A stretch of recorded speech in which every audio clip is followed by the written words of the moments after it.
ঘাট থেকে নৌকা পার হলেই পৌঁছে যাব মায়াপুর ইস্কন।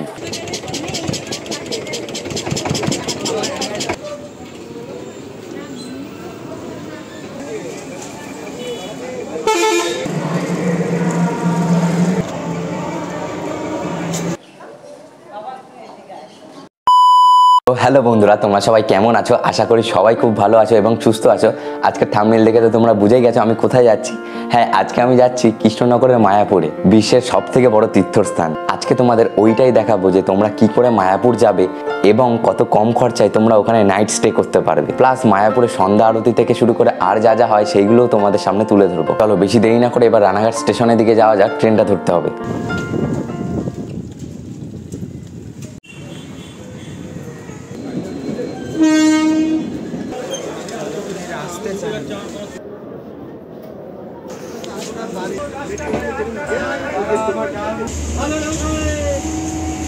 বন্ধুরা, উঠে গেছি রানাঘাট থেকে কৃষ্ণনগর লোকালে। আর রানাঘাট থেকে কৃষ্ণনগর যাওয়ার অবধি কিন্তু 5টা স্টেশন স্টপেজ পড়ে। আর রানাঘাট থেকে কৃষ্ণনগর যাওয়ার যে নেচার ভিউটা, তোমরা সেই শর্টটা একটু দেখে নাও।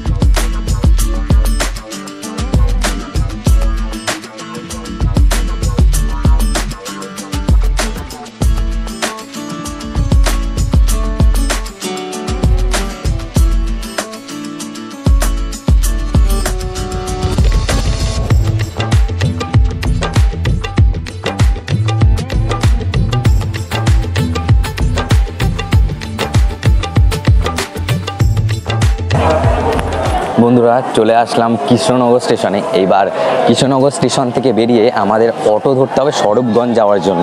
স্বরূপগঞ্জ বলতে মায়াপুর ঘাটই। মায়াপুর ঘাট থেকে নৌকা পার করলেই আমরা পৌঁছে যাবো মায়াপুর ইস্কন। আর একটা কথা বন্ধুরা তোমাদের বলে দিই, এই কৃষ্ণনগর স্টেশন থেকে বেরিয়ে অটো চালক যারা আছে, টোটো বলে যারা, টোটোরা কিন্তু ঘিরে ধরবে কোথায় যাবেন। ওইখানে কিন্তু যাবা না, তোমরা যাবা অটোতেই। অটোতে 30 টাকা নেবে আর খুব তাড়াতাড়ি তোমরা স্বরূপগঞ্জ ঘাটে পৌঁছে যাবে।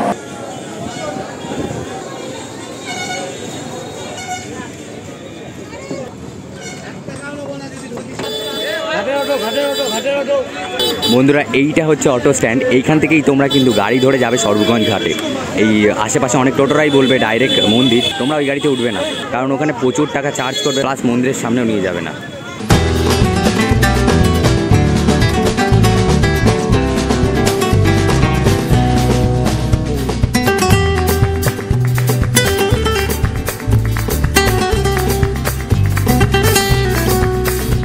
বন্ধুরা, মাথা পিছু 30 টাকা ভাড়া দিয়ে অটো করে চলে আসলাম স্বরূপগঞ্জ ঘাটে।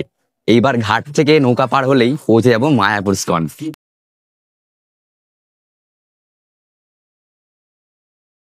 বন্ধুরা, চলে এসেছি স্বরূপগঞ্জ ঘাটে। আর একটা জিনিস তোমাদের দেখাই, দেখো 2025-এ দাঁড়িয়েও যে ঘাটে পারাপার হওয়ার জন্য যে টিকিট 3 টাকা করে হবে, এইটা কিন্তু আমার খুব জনক লাগলো। যেমন দেখো, নবদ্বীপ জলপথ ফেরিঘাট 3 টাকা করে লেখা। 2025-এ দাঁড়িয়েও যে 3 টাকা করে কিছু হয়, এইটাই একটা অবিশ্বাস্য ব্যাপার।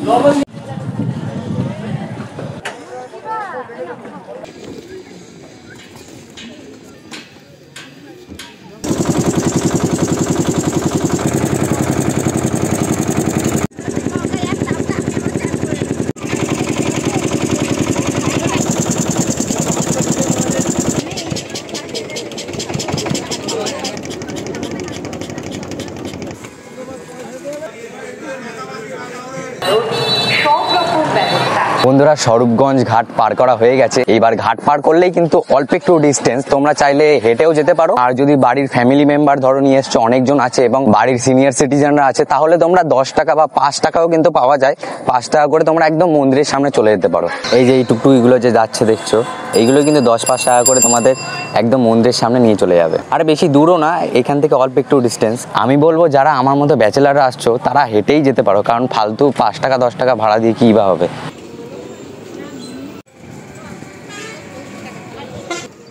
এই দেখো বন্ধুরা, সামনেই মায়াপুর ইস্কন দেখা যাচ্ছে। যেমনটা আমি বললাম, হেঁটেই কিন্তু আসা যায়। আমি মাত্র 2 থেকে 3 মিনিট হাঁটলাম, 3 মিনিট হেঁটেই কিন্তু পৌঁছে গেলাম এই ইস্কন মন্দিরের সামনে।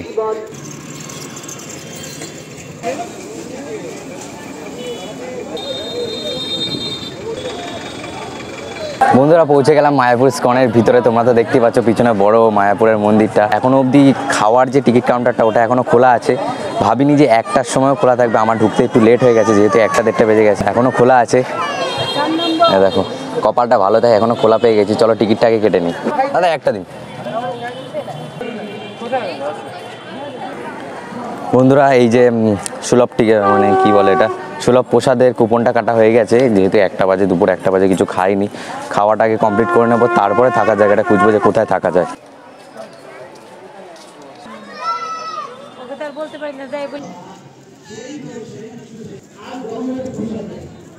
বন্ধুরা ওই যে দেখো সুলভ প্রসাদের কুপনের বোর্ডটা লাগানো আছে, আর এই হলো সুলভ প্রসাদের গ্রহণের লাইন। দেখো কতটা বড় লাইন পড়েছে,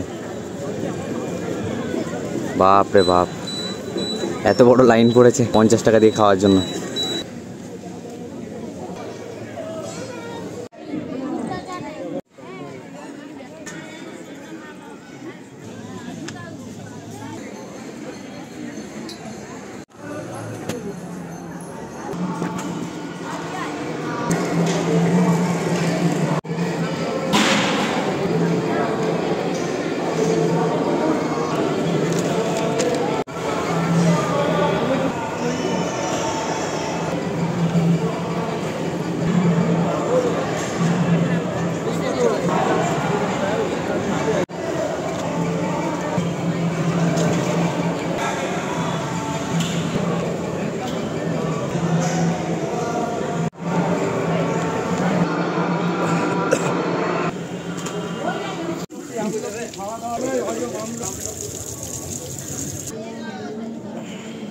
বন্ধুরা খাওয়া দাওয়া কমপ্লিট হয়ে গেছে, এইবার আমি তোমাদের দেখাতে নিয়ে যাচ্ছি মায়াপুরের গোশালা।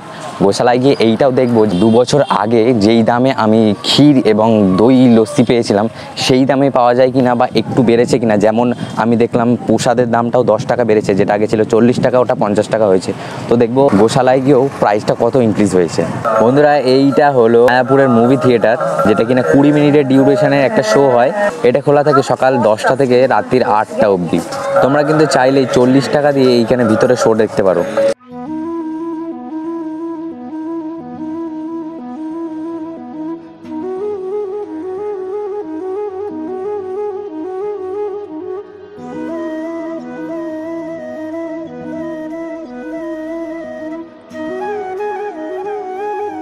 বন্ধুরা গোশালার ভিতরে কিন্তু এন্ট্রি করে গেছি, আর একটা জিনিস তোমাদের দেখাই।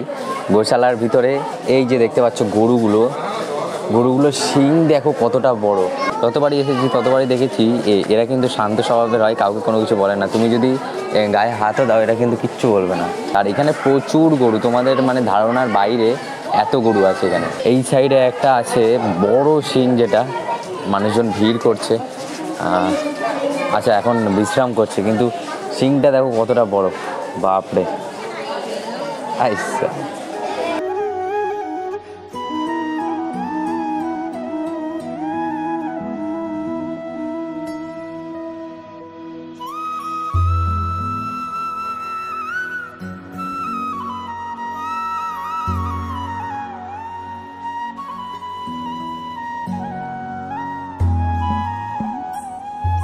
বন্ধুরা এই গোশালায় থেকেই আমার সাথে হালকা একটু কন্ট্রোভার্সি হয়ে গেছে। এইবার কি নিয়ে কন্ট্রোভার্সি হয়েছে তোমরা একটু শুনে নাও। বন্ধুরা এই একটু আগে গোশালা থেকে বেরোলাম, কি বলবো তোমাদেরকে, কারণ গোশালায় গিয়ে আমার সাথে একটু কন্ট্রোভার্সি হয়ে গেছে। কন্ট্রোভার্সির জন্য আমি এই জন্য তোমাদের ঘিয়ের আর লস্যির দামটা ওখানে ইনক্রিজ হয়েছে কিনা সেটা তোমাদের দেখাতে পারলাম না, তার জন্য প্রথমেই ক্ষমা চেয়ে নিচ্ছি। কি হয়েছে তোমাদের বলছি খুলে। আমাকে ভিডিও করতে দেখলো যে আমি ব্লগার বা ইউটিউবার, সোশ্যাল মিডিয়ার ইনফ্লুয়েন্সার, দেখে একবারে ওখান থেকে বারই করে দিল। মানে ভিডিও আর করতেই দিল না, ডাইরেক্ট বার করে দিল। এছাড়া অন্য লোকও আছে যারা নর্মালি আসছে, যারা ব্লগার না, ইউটিউবার না। যেই দেখলো আমাকে যে আমি যেহেতু ব্লগিং করছি, আমাকে ওখান থেকে ডাইরেক্ট বারই করে দিল। কারণটা আমি তোমাদের বলছি যে কিছু ইউটিউবার আছে না, যারা গরুর ভিডিও দেখিয়ে গরুর ফটো দিয়ে ডোনেশন চায়। সেই ডোনেশনগুলো অ্যাকচুয়ালি কিন্তু মায়াপুর থেকে অথরাইজ করে না, নিজেরাই অথরাইজ করে নিজেদের ব্যাঙ্ক অ্যাকাউন্টে ঢোকায়। ওরকম টাইপের ইউটিউবারদের জন্য আমাদের এইসব জিনিসগুলো ফেস করতে হয়। সত্যি কথা বলতে অনেকটাই বড় কন্ট্রোভার্সি হয়েছে। আজকে ইচ্ছে ছিল, যেহেতু আমি ঘর পাইনি, থাকার ঘরটা পাইনি, যেহেতু ভেবেছিলাম যে সন্ধ্যা আরতিটা দেখেই তারপরে যাব, কিন্তু সন্ধ্যা আরতিটাও আজকে হচ্ছে না, এই জন্য ওটাও দেখতে পারবো না। বন্ধুরা যেহেতু সন্ধ্যা অবধি থাকার কোনো মানে হয় না, যেহেতু সন্ধ্যা আরতি হবে না, তার জন্য সন্ধ্যা অবধি থাকার কোনো মানেই হয় না। তবে এখান থেকে বেরোনোর আগে তোমাদের আমি কিছু ইম্পর্টেন্ট ইনফরমেশন দিয়ে দিই। যেমন তোমরা যদি মায়াপুর ইসকনের ভিতরে সবথেকে কম খরচের মধ্যে যদি থাকতে চাও, তাহলে তোমরা গৌরাঙ্গ কুটিরে থাকতে পারো। মাত্র মাথাপিছু 100 টাকা দিয়ে পার নাইটে 7-8 জন ওই কুটিরের মধ্যে থাকতে পারো। আর যদি তোমরা কোনো স্টুডেন্ট হও আর মিডিয়াম রেঞ্জের মধ্যে ভালো ঘর খুঁজছো, তাহলে তোমরা গোশালার পাশে শ্রুতি ভবনে থাকতে পারো। ওখানে তোমরা স্টুডেন্ট যদি হও তাহলে কিন্তু 20% ছাড় এমনিতেই পেয়ে যাবে। শ্রুতি ভবনে ঘর ভাড়ার প্রাইস হলো 400 টাকা, আর যদি স্টুডেন্ট হও 20% অফ, মানে 320 টাকা হয়ে যাবে। আর যদি তোমরা মনে করো যে না, তোমরা ঠিকঠাক একদম লাক্সারি রুমে থাকতে চাও, তাহলে তোমরা গদা ভবনে থাকতে পারো। ওখানের রুম ভাড়া প্রাইস রেঞ্জ হচ্ছে 600 থেকে 6000 অবধি। এবার ওটা তোমাদের উপরে ডিপেন্ড করে তোমরা কোন প্রাইস রেঞ্জে থাকবে। তো চলো, আমি এবার এখান থেকে বার হই। দেখা হচ্ছে নেক্সট ভিডিওতে। এখনকার জন্য টাটা।